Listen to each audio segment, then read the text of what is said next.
Hey, welcome to the Hell Has an Exit podcast. I'm your host, Bryan Alzate.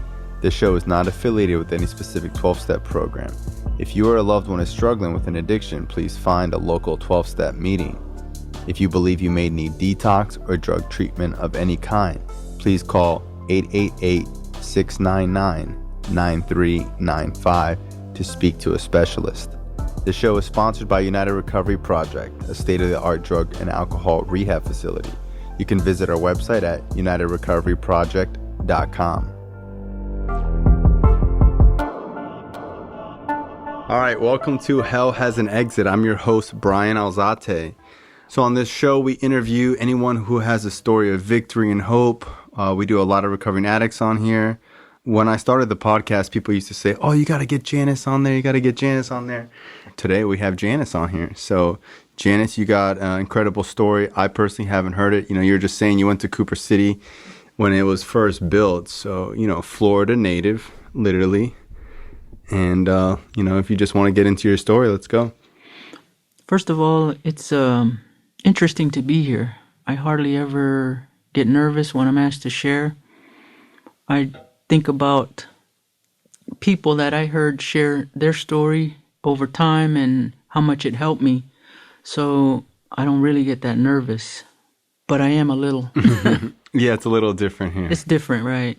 Yeah, I am a native. I'm a full-blooded Seminole Indian. I was born in Jackson in Miami, 1957. So that makes me about 64 years old. My mom and dad were into the tourist trade. My mom was a daughter of he was once a medicine person from our native culture. Then he converted to Baptist, to a fundamentalist Christian. Mm-hmm. And so I had both sides of beliefs growing up, you know, like Christianity and the Seminole. Correct, yeah, the native spiritual beliefs.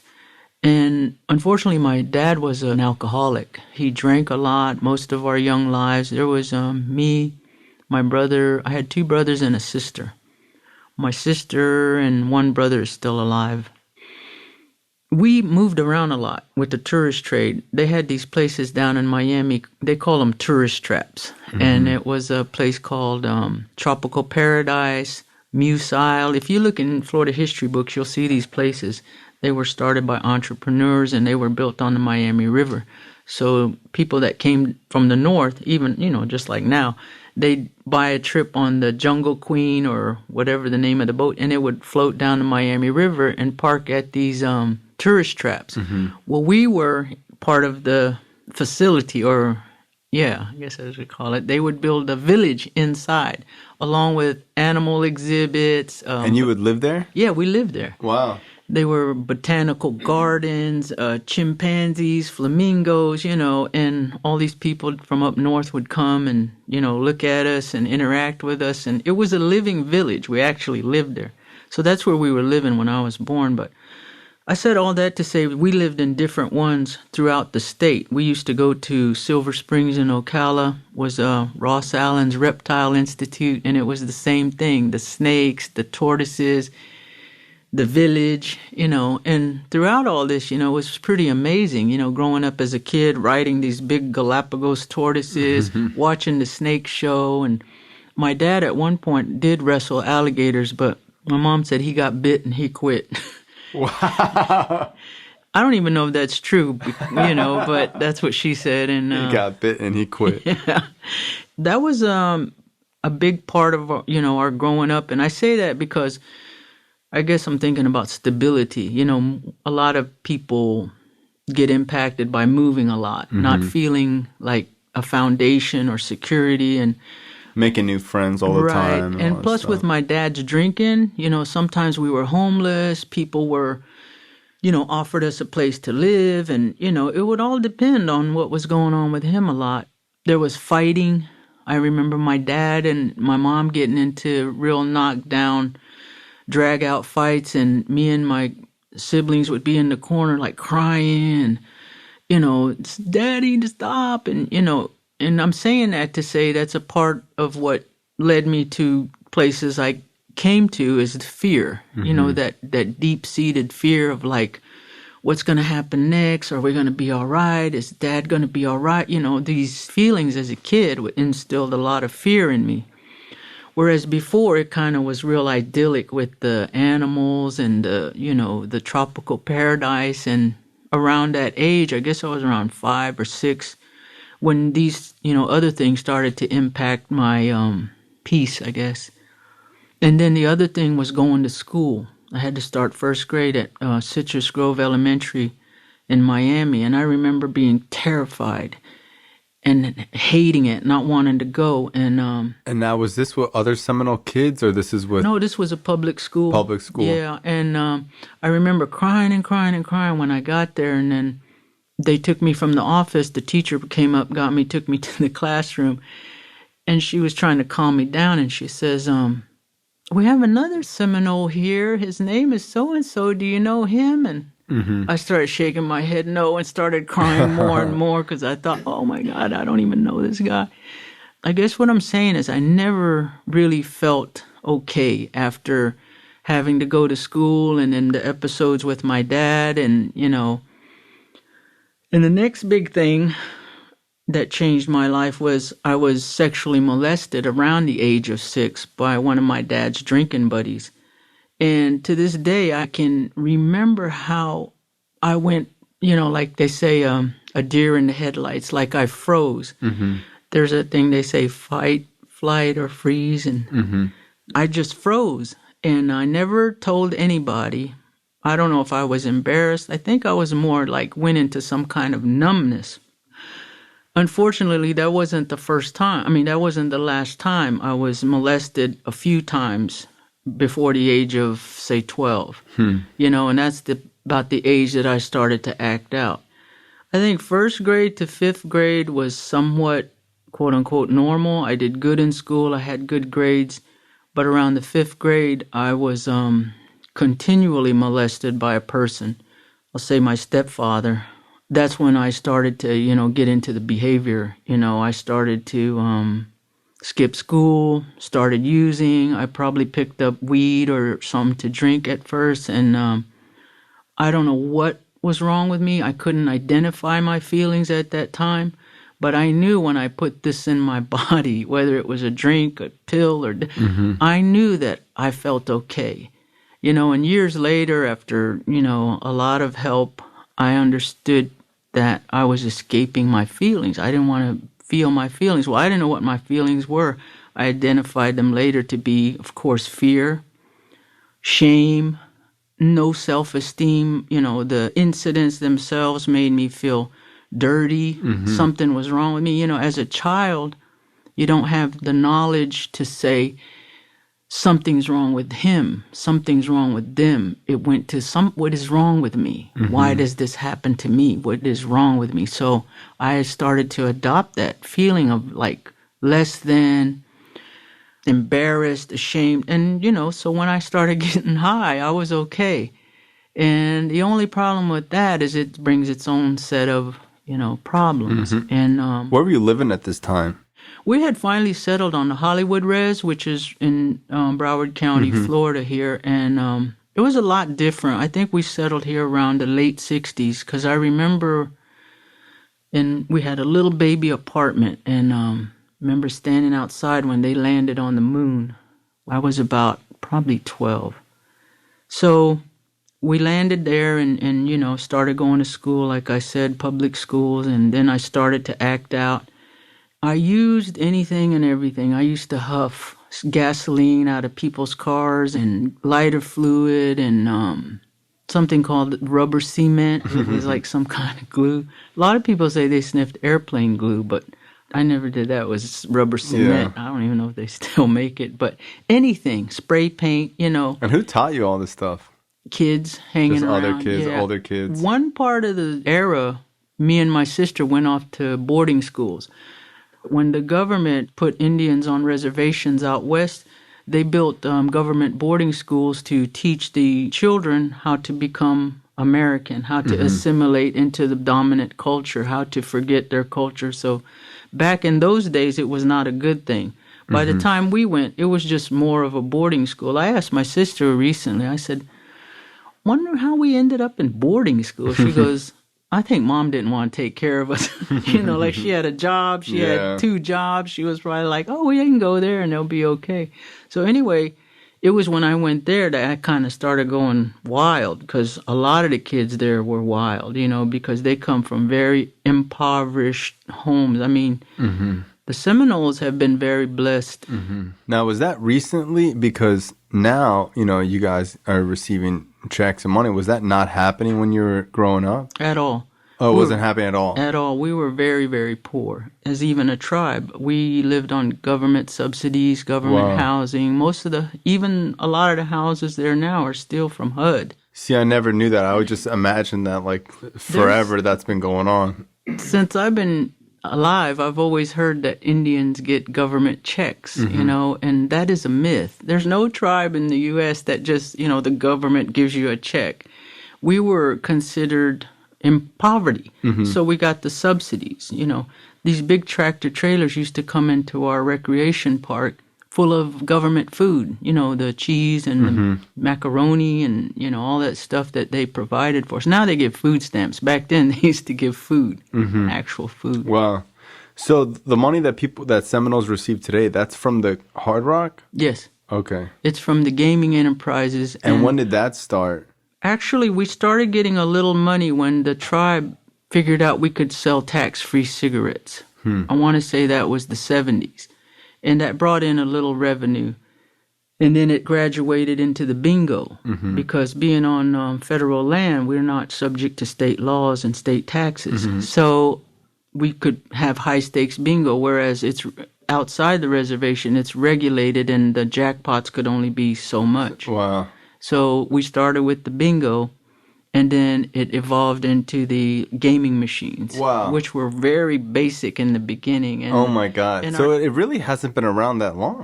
Not at all. I mean, I'm probably the last generation that actually experienced real poverty. Right, yeah. Because my sister's kids, I never had kids, but her sons, they had a little bit of the poverty, but halfway through their life, we started getting... It always interested me that the community would say, like, we're going to divvy up this money amongst all of our people, because no other community on the planet does that. When someone becomes successful, they might take care of their immediate family, and that's about it. But it really is something unique that they are like, hey, we're not going to let the tribe starve, right? Right. And I'm sure there's other consequences that happen from the money. Like I told you, I have some people that I've sponsored that I've seen what happens. Right, right. It's a double-edged sword for sure. And so it evolved into the gaming machines. And back then it was only like these tin can buildings. You know how they do those prefab modular stuff? Yeah. It was really rudimentary, and we weren't really making that much money. I mean, I know we started getting dividend checks, but they weren't that much. It blew up when they built the Hard Rock in 2007. And the first one? Yeah. Is in Florida. Is the first Hard Rock ever? No, we franchised it in the beginning. Oh, okay. Yeah, Hard Rock already existed. I think it originated in London. And okay, so the Hard Rock is already a thing, and you guys franchised under them. Yeah, wow. We licensed this one and the one in Tampa, and we built the hotels and the casinos. And then... so these are the very first Seminole Hard Rocks? Correct. Wow. And then as time moved on, it was all in the paper and everything. We, as a licensee, we would pay royalties or rent. Yeah. So the company that owned the Hard Rock franchise decided to sell, and the Seminoles bought it. I think under a little over $1 billion or something. So you guys now own the Hard Rock franchise? Yes. So if you see Hard Rock in, say, Puerto Rico, it's not technically ours. We franchise so we get paid by them. So a lot of times we wish that would be very clear, because when something goes wrong at some Hard Rock, they think it's you guys, like the one in New Orleans where there was a big incident. It like collapsed, right? Right. I was there. Yeah, they were building. No way. Not when it collapsed, but I saw it. Yeah, I saw it, and I remember they were saying that they were building a Hard Rock, and it like exactly, and then and So it's related like we messed up, but, it wasn't us. It was the people that Yeah, you bought just franchise it. Right. So anyway, that's when we started getting some funds, was around '07. So back to your story. So, you're 12 years old. You start acting out in 5th grade, it starts. Yeah. And so around 13, I started acting out, smoking weed, doing whatever, and went to boarding school. And that's when I learned a lot of skills, the car stealing and the spray paint huffing. And, so I really kind of went way south there. But when I came home that summer, I started experimenting with hallucinogens. And because I was already in like this, the effects of the molestation had taken root. And I didn't know that, the drugs and everything were just a symptom of what was wrong with me. What was wrong with me was my spirit was damaged. I was hurt. I was a victim. All these things that I didn't, just cognitively understand only through years and later. That's kind of the point of the show, because it's like people see someone who's homeless and on the street and they're like, look at this idiot loser. They probably had so many chances. They see people on drugs and they're just like, look down on them and, oh, that could never happen to me. Or, they've had so many chances, but they don't understand that, when I see someone abusing drugs, I know that they're covering up some type of pain. Right. And Trauma. that's apparent to me. Right. And I hope that it becomes apparent to other people that this is a sick person, not a bad person. Right. That's my goal of the whole thing. Yeah, absolutely. What I believe in today is, a God of my understanding. I believe in energy. I believe in service. I believe in my God isn't the same God that I had 5 years ago or even a year ago. Since I started this spiritual journey, had a spiritual awakening, I have evolved, and this is what I really believe in, is a spiritual evolution. Like 50 years ago, we didn't know what a cell phone was. Now it's like, technology's like, crazy. And so... Yeah, every year the one before is obsolete. Yeah. And so why I believe in an evolution is I don't want to stay where I was. I want to learn, I want to experience, I want to practice, something that's definitely greater than me and has a base in love and service and compassion. Because of what happened to me, I adopted the attitude of, stealing the cars, doing all the things I did to hurt other people. I didn't care because I had, being hurt created this anger, almost a rage that I didn't recognize because I had a mask of like, always smiling. Everybody liked to party with me. I was like the life of the party and, but inside I was dying and I was in a rage and did not even know that because at 13, 14, who knows? I didn't know the word trauma. I didn't know the word anxiety, PTSD, I didn't know those words. Mental health. Right, yeah. Mental health.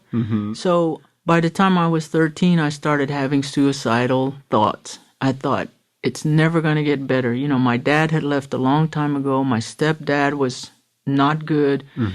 My mom worked a lot. I never felt like there was anyone I could really connect to. I felt alone. But the damage from being molested had already been done, so I had no self-esteem, and I felt like, so it was depression really too, and I did not want to live. I didn't want to wake up another day and feel like nothing's ever going to change and nothing of hopelessness. So I started to entertain thoughts of suicide, and I guess I was reaching out for help because I remember telling my mom, I'd say, Mom, what would you do if I killed myself? Wow. And she'd say, stop talking like that. What's wrong with you? She'd snap at me. And so it started to, grow these feelings. And I remember thinking, if I don't kill myself, I'm just going to get high. And that's when I started experimenting with LSD and mescaline tablets. And so in the state I was in already, it kind of like made it worse. I started to get like freaked out. I started to hear voices. And the voice kept saying, when are you going to kill yourself? You got to kill yourself. That's when are you going to do it? When are you going to do it? It was like on a loop.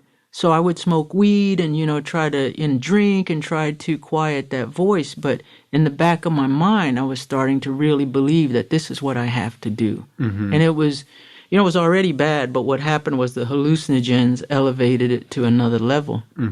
So that's what I was going to do.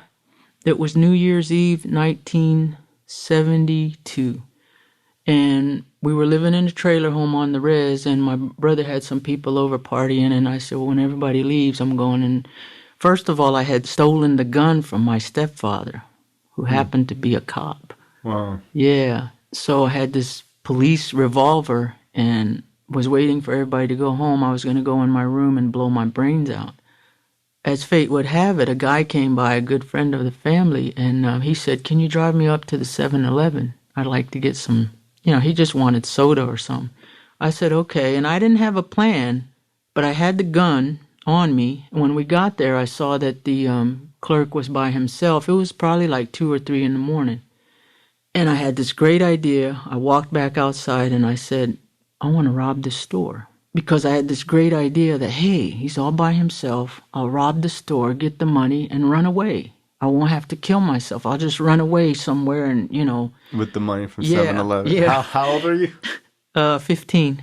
Wow. Yeah, so I had this geographical, solution in mind. Like if I go to New York or California, it'll be better. And I thought this money was going to get me a new life. But it was a tragedy. What happened was as we were robbing the store, my friend ran out the door, and I had the gun on the man, the clerk. His name was actually Charles, I found out later. I had the gun on Charles, and 2 customers walked in. And I looked at them, and I froze. And, to this day, I really don't know why I shot him. I kind of think that maybe I thought I had to kill all the witnesses. But when I shot him, the sound was so loud, inside a 7-Eleven, it echoed so loud that my ears started ringing. And it was almost like I went into an out-of-body experience. Like I felt like I was on the ceiling looking down at what I had done. And then the noise kind of like woke me up, and I panicked, naturally. And we ran away, and, we didn't get arrested until about a year later. I was 16 by then, and I turned 17 in jail, and I was charged for murder as an adult. So at 17, I got a life sentence. Were you under the influence at the time, or were you just like... Well, I don't know if you've ever heard this this saying, like, the drugs stop working. Of course. Yeah, and that night, I was drinking, I was smoking, but I think my heightened state of knowing that I was going to kill myself, I think it was probably adrenaline, but I never really felt high. I just felt desperate, and then I thought I had the solution. I shot and killed him, and then we ran out. And like I said, we didn't get arrested till a year later. And I've shared many times that when I was molested, I had to go away in my head in order to deal or survive the trauma. And it happened enough times that by the time I was 15 years old... You were able to do it. Yeah, I was totally disassociated from my feelings. And, I didn't feel bad. I didn't feel good. I was a little nervous, of course, once I realized that you just killed somebody and you got to go. I had that panic. But the normal feelings of a person of like, doing something, I had none, because... Every time somebody put their hands on me, every time I was made to feel, so low, and, it had created something in me, not just the rage, but the ability to not feel. And I hear that from a lot of people in my community. The addiction sometimes gets them to a point where nothing matters except what they need, that self-centeredness. And, again, we got arrested a year later. I went to prison at 17 with a life sentence, and I did 7 years. At the time, there was only one prison in the state up in Ocala, and it was an old-ass prison, and no AC, cockroaches, and that place infested, man. It was bad. But no AC in Florida? No AC. It's a little bit North Florida, but still. Yeah. It still was hot. And you know what? I went in there with I'm 17 years old with really no life experience, and but I had that thing inside of me that was sick. My spirit was sick. I wasn't spiritual in any sense. So I went in there. I tell people, I didn't go in there looking for the chapel. I went in there looking like, what's up, man? What's going on? I wanted to, because I always had that thing, like, I got to find something outside of me to focus on, to change my feelings, to be, to feel, all of that. And so I got in a lot of trouble. I got in with the hoodlums, and I did a lot of hard time. I mean, I did 1 6-month stint in confinement one time. I lost like 30 pounds. And 6 months by yourself? Yeah, it went in solitary. Well, actually, we got locked up because of a riot. So they didn't have enough rooms, so there was 2 to a room. But it was bad. I mean, sometimes I don't even talk about it because the memories are not good. I mean, but I was 17, so I had that youth too. I had that youth dumbness that I was just rolling with it, and thinking, I had that mentality of, they don't tell me what to do. I'm gonna do what I want to do, the way I want to do it. I don't care if I get locked up, if I get in trouble. I remember one time trying to smuggle weed in through the visiting park. Because they used to have a camera girl to take pictures with you and your family. So it was an inmate, and they had the camera. They had to go in and check out. Well, I used to bring weed in because the officer didn't really shake me down too much. But this day, it was a different officer, and she said, I'm going to do a strip search. And I just said, no, you're not. And I shoved her out of the way and took off down the compound. And she was a little overweight, right? And so she's trying to chase me, and I'm running, and I get to the dorm, and I flush the stuff down the, but they still locked me up. It didn't matter. Yeah, they knew what was going on. Yeah, so I was always into something because I wasn't okay, I saw a lot of girls come in through the years that were terrified, that were horrified to be in prison. One lady I know, she had like 20 years because she ran a stop sign or something, but she was under the influence and the person got killed.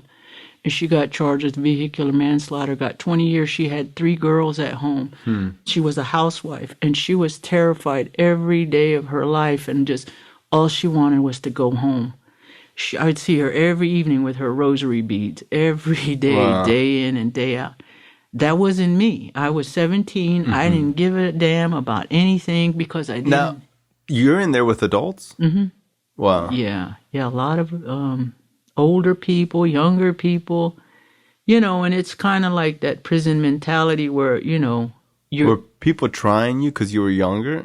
Not too much. Not too much? No, not too much, because I was there on a life sentence on a murder charge, Yeah. Sometimes you don't want to mess with people with that charge. So mostly, it's a lot different. They're more like trying to find out what you did and gossip about it. And, it's not really like, oh, you're a badass. Yeah. We're scared of you. Not that much, So, yeah, I did the 7 years.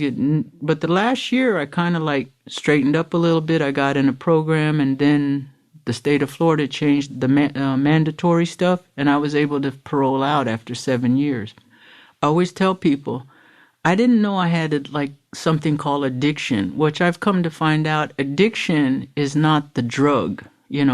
Addiction is the way I perceive something and the way I think about it, and then the way I feel about it and the way I behave behind that feeling. It's all between my ears, stuff in my head. So I didn't know all that. I got out and I thought, oh, when you get out of jail, you get out of prison, you party, and I wasn't even off work release and I was getting high. It was the first time I smoked freebase. This had to be 1981.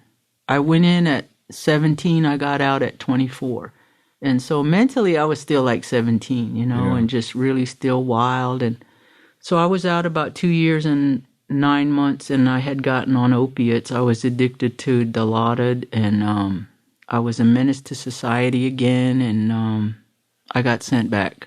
And when I got sent back, they changed the guidelines again, and they reinstated my life sentence. Oh, when I got arrested and went to the Broward County Jail, I escaped because I was kicking, and I was miserable. I was sweating. And How'd you escape? Well, back then, the jail was real different. It was a one-story building, And they had like a little courtyard with 2 double fences. I think it's the 12-foot and the 18-foot fence with the razor wire, and we had little picnic tables. So after dinner, supper, they'd let you go out there for about 15, 20 minutes, kind of little outside time. And this is Broward County, Conti? Before. Okay. Because this is the jail, that big jail right there on Coconut Creek Parkway. What's Paul that? Ryan? Yeah, that's it, I think. And but like I said, there was nothing like that there. It was like a field. Tiny jail. Yeah, Wow. tiny jail. And so I was kicking dope and I was sick and I wasn't having it. And I told somebody, I'm not staying here. Like it was a bad hotel or something. Like you could just walk out. Yeah, they got bed bugs. I'm not staying here. And I called my friend on the outside. Well, I got a message to her to meet me out on Hammondville Road. I said, I'm leaving. I'm telling her I'll be there. And I hit the fence. Even though I was dope sick and everything, I hit the first fence and then I crawling up the second fence. You went over the wire? I still have a scar on my leg where it caught me on the second fence when I was trying to hurl my... Did they see you do this? They didn't see me right away because there was 15 of us out there in the yard. And then after our 20 minutes or whatever it was, they would tell us to line up and walk back in and they would count you. They were missing one when they counted. How did you flip around the barbed wire? I just crawled up, and then once I got up there, a girl had given me a sweater, a heavy sweater, so it kind of protected me from it, and I just kind of like maneuvered my way over it, but it caught my leg. Yeah. Because, once I got on the razor wire, then my weight kind of like, pushed it down. Pushed it over, but I remember hanging upside down. That's where the scar is on my leg because it caught me. And I had to jerk my leg, and I fell like a sack of potatoes on the other side, and I lost my glasses. So I run into the woods, which was surrounding the place. And because I was dope sick and I was crazy, I didn't really perceive the lapse of time. So I thought it had been too long. I took too long. Now I can't go to the road because they're probably already there. When actually it was only like maybe 2 or 3 minutes. I could have made it. But I decided to hide in the woods because I thought, they're probably out there now. They didn't get there till probably 20 minutes later. I could have gone. But anyway, long story short, I got caught and they gave me 6 years I was hiding behind a little gas station in an abandoned van, one of those kidnap vans, those white vans. I had, hopefully my friend was going to come looking, but I was hanging out there. And what happened was there was a phone there, even though it was an abandoned gas station, and I was able to make a collect call to my uncle to go tell her where I was. Well, the police were already at my uncle's house, and they heard the thing, so they came and whoosh, surrounded the little van, and the cop said, Billy? And he's got the horn in it. And I said, yeah. He goes, I'm coming in there to get you. You're going to stand up and put your hands behind your back, and I'm going to handcuff you. We're going to take you out of there. And I said, okay. Like I'm rolling my eyes. I said, okay. He comes in, and the first thing I did was go for his gun, and we went into a knockdown, drag-out fight, and everybody knows the police win, There was like a dozen of them, and they took me back to jail, and I got 6... So for people that are listening, so your name is Janice, but people were calling you Billy at the time? Yeah, most of the officers and inmates used to call me Billy. Yeah. So, what I hate is they do this a lot. They say chief. Wow, that's fucked up. They don't even know what racial. They didn't know that back then. Anyway, they arrested me. I got 6 years for the escape, reinstated the life sentence, and I tooted off back to prison. And this time I did 16 years straight. I went back at 26. I got out at 42. Wow. What were those 16 years like? Well, the first 12 were my usual of screwing up, getting in trouble, going to lockdown, just an all-around pain to the facility. And every now and then, I would think, man, I got to do something, man. And because they gave me a date of 25 years away. This was in 83 when I went back. They said, you'll be reviewed every 2 years. You'll have the opportunity to move your date down depending on your behavior. And your behavior is just terrible. And I walked out of that first hearing thinking, okay, I have a life sentence on a murder charge, and I'm a parole violator. They're not going to let me out anytime soon, no matter how good I am. So F that, I'm going to do whatever I want to do. I'm going to do my time like I had this wannabe gangster mentality, like you do the crime, you do the time, and, because I was raised up in that culture pretty much. So, being in prison such a young age. So I was really, what does Jimmy say? Misinformed by misinformed people.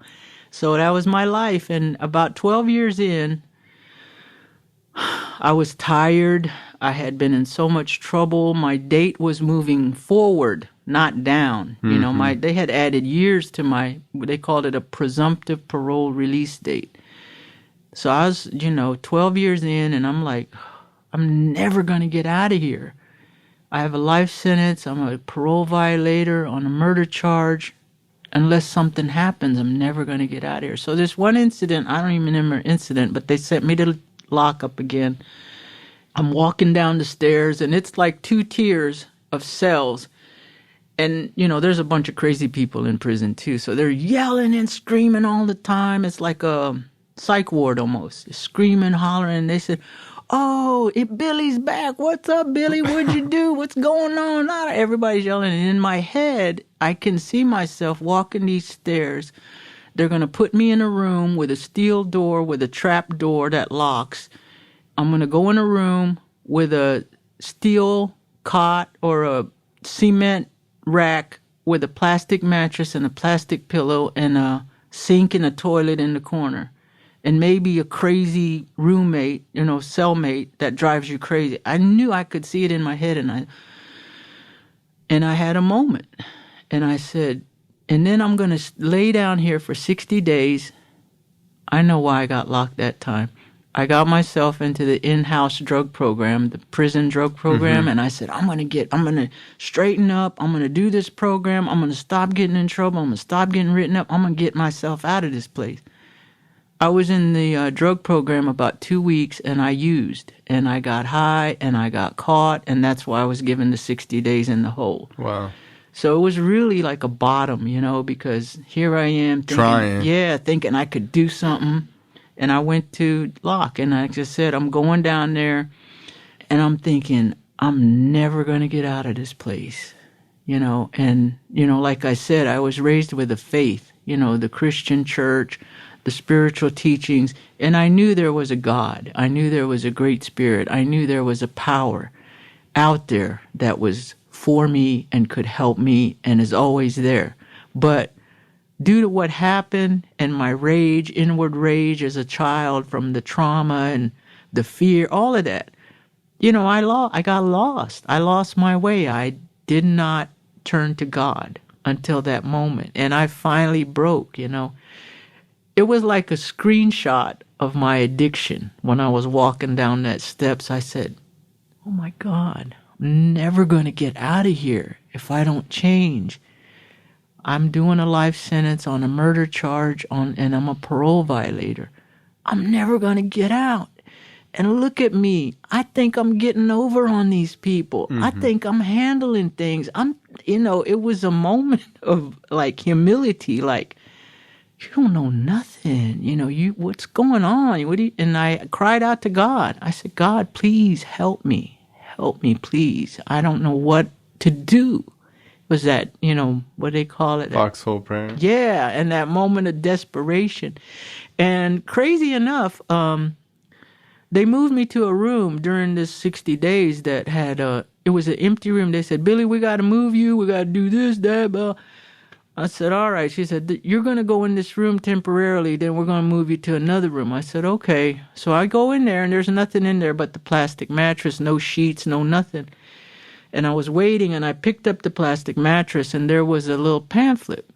And it was a newsletter from a place called the Human Kindness Foundation. And it was started by these 2 hippies back in the day that wanted to do ministry to inmates, like writing pen pal letters, sending this. And it was about Eastern religion, like Buddha, and but it taught about meditation and yoga. They would send you little yoga poses you could do. Wow. And you could subscribe to the newsletter. What year is this? This was 92 or 93. I got transferred in 95 up north. But anyway, it was like right before 95. And so with this thing, you could write to them and they would send you books. And they sent me a book called We're All Doing Time, which he was saying, we're all here on earth. You know, we all got this amount of time. What are we going to do? Do this, what we've been doing, being here, suffering. Even though all the world suffers, you know, we have some choice in it. And the best way to relieve suffering is to be of service, to help others, to practice loving kindness. So that's when I started the journey. And like I said, that was about 12 years in. I eventually got transferred to a prison up in North Florida. And I always tell people, I said, that's the first time I hadn't found out there was black rednecks. I mean, it was a backwoods country North prison. Florida is a whole other world, right? The big ball of tobacco, not saying anything against tobacco, but there was a culture there that was totally different. Because I came from Broward County, BCI, and the officers came from Broward or North Dade, and they were cool. They brought us weed. They brought us this. We were all like, and we had 2 to a room. We kind of like, we were comfortable, and if you had weed and you were a mover, you really had it comfortable. Yeah. And I get up there, and it's like a shelter. It's a bed, bunk, bunk, bunk, bunk, for this long-ass line, and the officer station in the middle, so you cannot not be seen. And then the restrooms are right behind the officer station, and it's open showers, open toilets. It was so culture shock to death. And it's when I got there. Yeah, because in Broward there was pods, right? So you basically have your own room, and it's like a big pod where it's a circle, and there's 2 stories, and there's little cells on the bottom and cells on the top. And then here you're like in... it looked like a homeless shelter, or a shelter. It's just all the way down, bunk, bunk, like bunk. in Cool Hand Luke. Yeah, just like that. And oh my God, I hated it. So I kept practicing. I kept praying. I learned to meditate. I started walking the big track in the rec department. It was a big field. And I did a walking meditation day after day after day.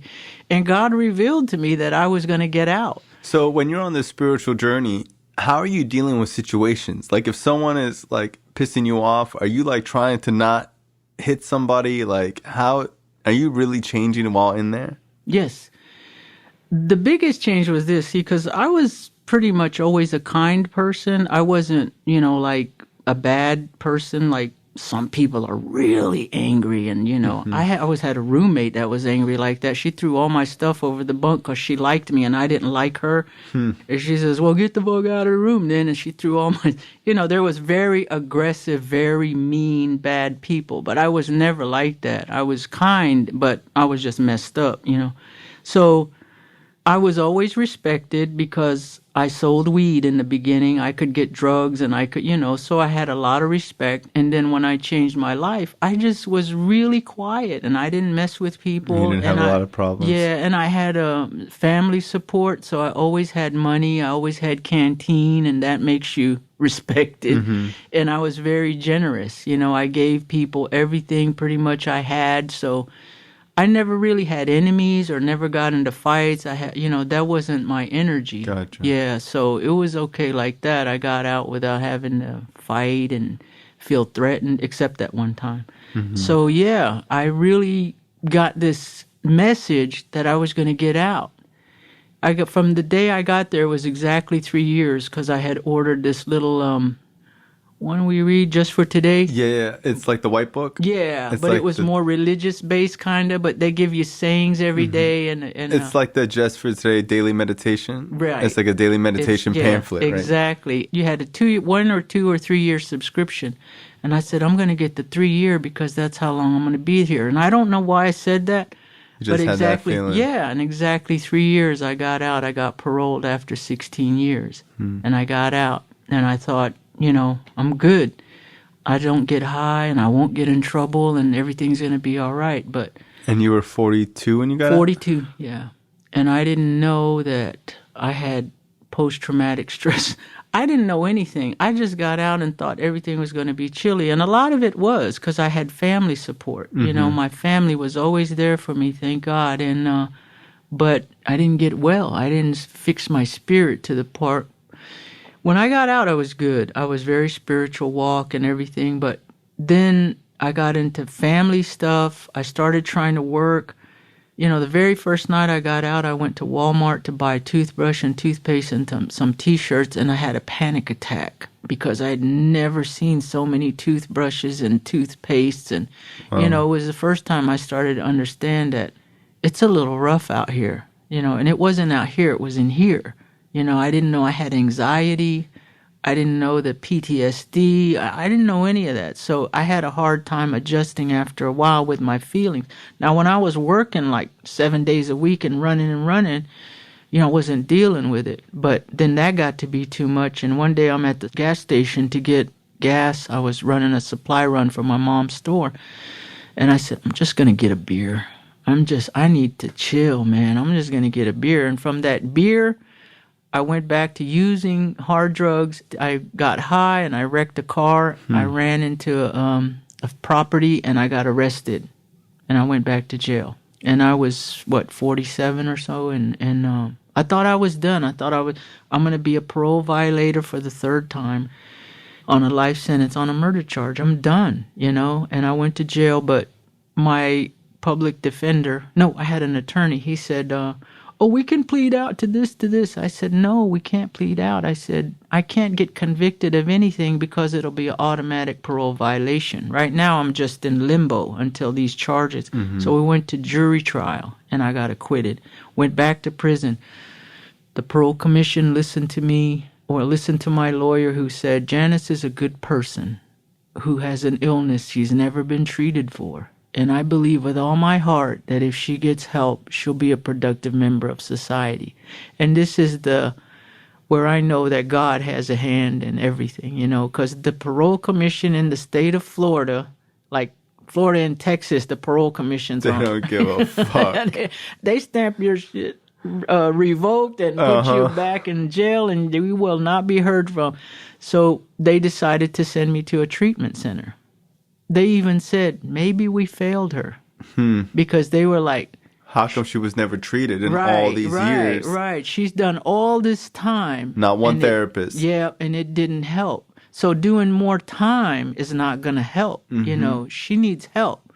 And so when I went to that facility, I got introduced to a 12-step program and, you know, bumps and lumps along the way because I hated to talk. I hated to talk to people. I hated to be around people. I've driven up to meetings and looked in the window and I'd get anxiety and drive away. But, you know, I kept going back. I kept doing what I was taught. And 18 years later, I've been, you know, a real productive member of society.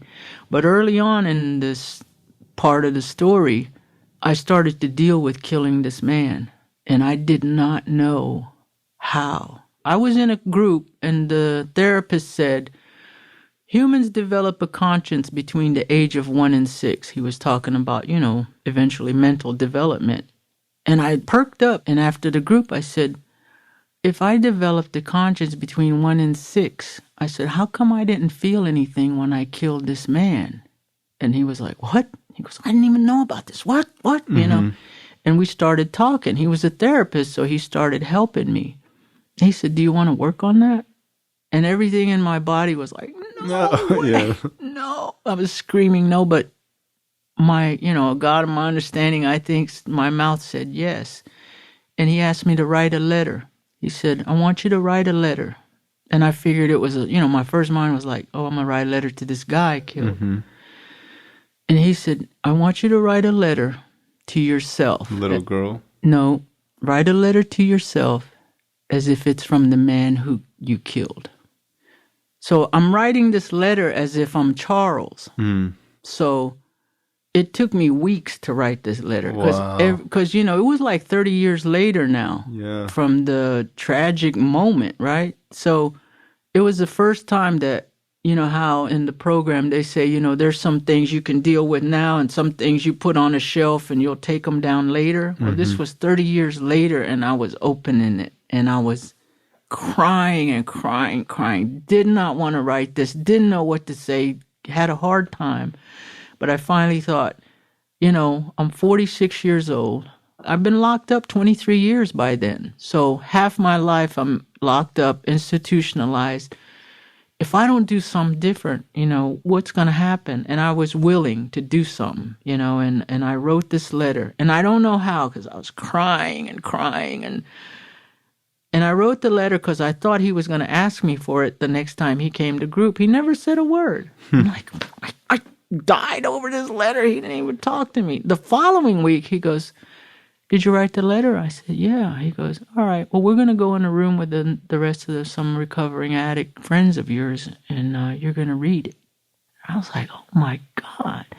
Wow. So we go in there, and he says, "All right." And he kind of explains to them, Janice is going to read, blah, blah, blah. And it's changed my life. The first line of the letter said, "Janice, I know how you and I crossed paths that night." And right in that moment, there was like several revelations going on. Like I said, in the Indian way, we never believe in death. We believe that it's a journey. And when you finish this life, when we buried our people, we buried them facing west to go towards the sunset because they're journeying on. So in that moment, I felt this moment of like, he knows everything about me. He knows I was molested. He knows about my dad. He knows about all the fear and the shame and the unworthiness I felt my whole life.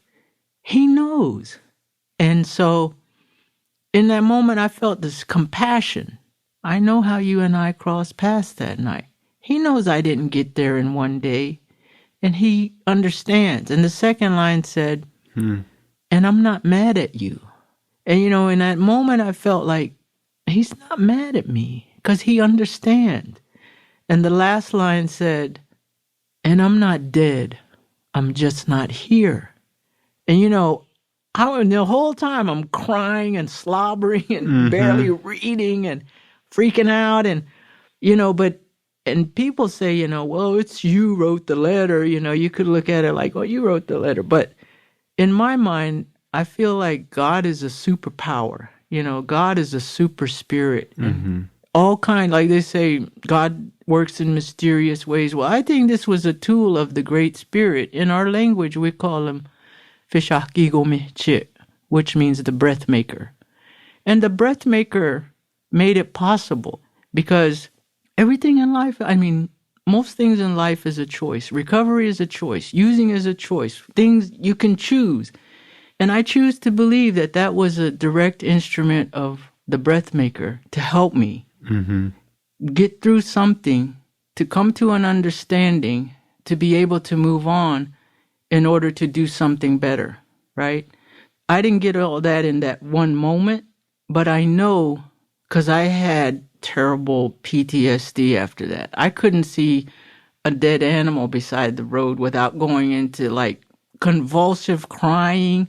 Because what was happening was the way that I couldn't feel anything. It just exploded. Yeah, it came, and it was like, I don't know if I'm going to live through this kind of feeling, but... Yeah, when I got clean, my first year, I was just crying all the time in meetings, at home, by myself. And, I could still feel that feeling of like when it first happened, it was like... it feels like you're being reborn. It really is something when you're an addict and like for men, trying to be tough and all these things and realizing you're not. Right. It's like the gates open up. So from there, I asked I remember he said, "Janice, what you did was wrong. There's no way around. What you did was wrong." And as soon as he said those words, it was almost like he literally punched me in the chest, I had to take responsibility for taking someone's life. And it was horrible. And I was crying. I said, well, what am I going to do? Didn't think I was going to live through it. And he says, what you're going to do is live your life to make a difference, is to turn a negative into a positive, dedicate your life to service, help other people, make your life and his life mean something. And that was it. It got in my head, and so this is my life, this is what I love to do. Someone asked me the other day, like, what makes you happiest? And I knew without a doubt helping other people, helping any acts of kindness, because it gives me a purpose. I don't want to be here on earth to use drugs, to wreak havoc, to hurt me and everybody else. Absolutely, stuff happens, trauma happens. Kids are messed up all the time. I mean, even now, someone somewhere is getting hurt. So what can I do? I can do the best I can in every day to be kind, to be helpful, to be of service. And Charles gave me that. He gifted me with that opportunity. So after a few weeks, maybe a year down the road, I was asked to share at a meeting, and I was driving out on 41, way out in the Everglades, and there was a gazillion stars in the sky, and I was going to this Miccosukee Treatment Center to share a message. And I looked in the sky, and I said, because I said, he's somewhere. I killed his body, but I didn't kill his soul. He exists somewhere. He's somewhere. He might be right there, one of them stars. So I reached out to Charles. I said, Charles, can you help me when I go to this place, share a message that somebody can get some hope from? Be with me. Help me. I kind of did a mental fist pump with him. And then from that day on, we've developed a relationship. I don't feel guilty. I don't feel, because I went through the horror and the guilt and the remorse, after I wrote the letter. Yeah. But I don't feel that way anymore. I feel like we're like this. Anytime I go to share, I, honor him and I mention it pretty much every time I talk to people. And, we've gotten through it. In 2019, I had the opportunity I've been on paper my whole life. I've been either in prison or on parole. So I had a opportunity to I had a review, my parole review, life parole. And some friends in my recovery community, my family, and some outside friends, we made a journey to Tallahassee to have that hearing. And I had the opportunity to share my story about Charles with the parole commissioners. And it was probably one of the most spiritually energized rooms I've ever felt. I mean, people that didn't even know us, there was a bunch of us, they were like, oh my God, they were so amazed, and it was really like a God-filled room. And then the parole commissioner said, why didn't your parole officer recommend parole? I'm like, what? And I said, because she doesn't know me. I said, she doesn't know me. I've only been with her a short time. I said, I was with the other man for like 7 years. I said, he grew to respect me and like me. We had a great mutual respect and relationship, but she doesn't know me. So they discussed it, and then they said, all right, we agree to terminate your life parole. Wow. And everybody in the room was cheering. Yeah, it was like crazy. It was like a movie. And so that's one of the big moments of my life. And I don't know, I kind of rambled around and everything, but I hope I got the basic message out. Absolutely. What do you do now? What does your life consist of? I mean, so people know, you've been clean over 18 years. Congratulations. Thank you. In March, I made 18 years, and all year I kept I'm a March baby, too. Are you? Yeah, March 23rd. Wow, I'm March 12th. Okay. Yeah, the treatment center sent a guy up there to bring me straight from prison to the place, and March 12th. My mom was always into the souvenir business, right? Hustling the tourists and everything. She grew up like that because her dad was a hunter. He sold alligator hides and turtles to people in West Palm, and he was always out in the swamps. And my mom grew up in that tourist trade, so she had always wanted a nice gift shop, like a tourist gift shop. And she built a little mom and pop store out on the Big Cypress Reservation in the 70s. She always tried to maintain it. It was never really like what she wanted, but she worked hard, and it lasted for a long time. But when I got home after treatment, she was talking about retiring. This had to be around 2004. She didn't really want to, but she didn't have she was just getting older. And so she was going to just lease the property and go on. And me and my sister said, man, we'll take it up for you. And we got a $1.something million loan, and we built a 4,000 square foot convenience store. God has a sense of humor, right? Because I own part of a convenience store now. And it's a convenience store with a grill and a gift shop for my mom's souvenirs. And, before she passed in 2016, she had a lot of time to just go over there and sit and be the big cheese and, and just really enjoy something that she felt like she accomplished in her life. And so I'm a part owner of the store. And then my sister and I have a business at the Hard Rock. I work for her. Mm-hmm. And life is good. I mean, you know, I work a lot. I wish I could retire, but, you know, it just doesn't happen that way. I love my 12-step community. I have a lot of friends and do the meeting, eating, and, you know, just fellowshipping. And, you know, and I've had the opportunity to travel. I've spoken I spoke at the World Convention Workshop in Philadelphia. Oh, that's cool. Yeah, that was one of the real big moments. I went to the Philly convention. It was Did you? Incredible. It was when the mayor came out in the beginning, it was out of this world. When the mayor was up there, I could not believe, like, it was the best. Because he has like a mom who struggled with addiction, and I remember he was like, you know what you do when you take that first step? You take another one, and another one, and another one. It was so cool. I know, I'll never forget. Yeah, that World Convention was the coolest thing. Yeah, I shared in a workshop on the 8th and 9th step and had the opportunity again to share about Charles and everything. Have you ever spoken to Charles' family? Mm-mm. No. Never. I don't even know if he had a family or, you know, I remember when the detectives... How old was he? You know what? In my perception as a kid, I would have thought he was old. But he was probably in his 40s, or maybe not even that old. Yeah. I thought, in my perception, as a kid, I thought he was an old man. Yeah, I used to say it was an old guy, but I don't think he was that old. The only reason I know that is when I got arrested and the detectives were interrogating me, they said, yeah, this guy, he was a nice guy. You know, he didn't really have anybody. He was just trying to make they were trying to get me to say something. Yeah. And, you know, but I was hard as a rock. I wasn't even listening to them. I'm like, yeah, whatever, you know. So I don't think he was that old. But later on in life, after treatment and everything, I did ask my therapist, I said, should I, look for the grave? Should I find people? He says, why? I said, I don't know. He says, you're good. You can leave that behind and go forward. And, he thought it might be a little bit too traumatizing. To go and to rekindle that. Right. Reopen things.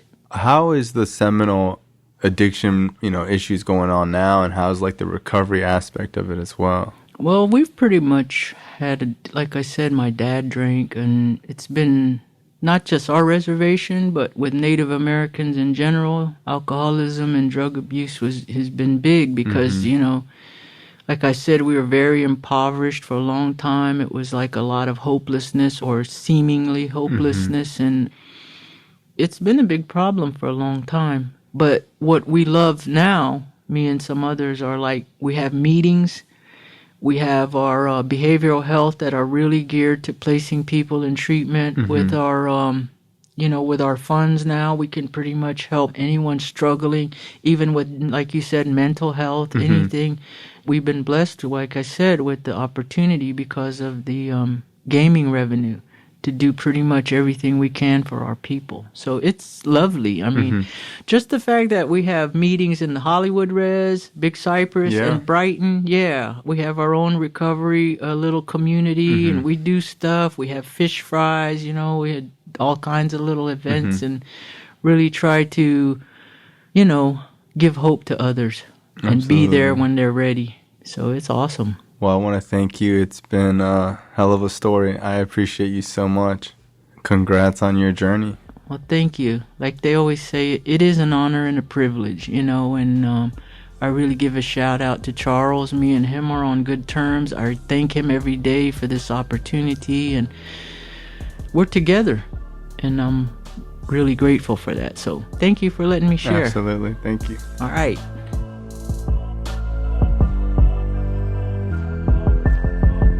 This show is not affiliated with any specific 12-step program. If you or a loved one is struggling with an addiction, please find a local 12-step meeting.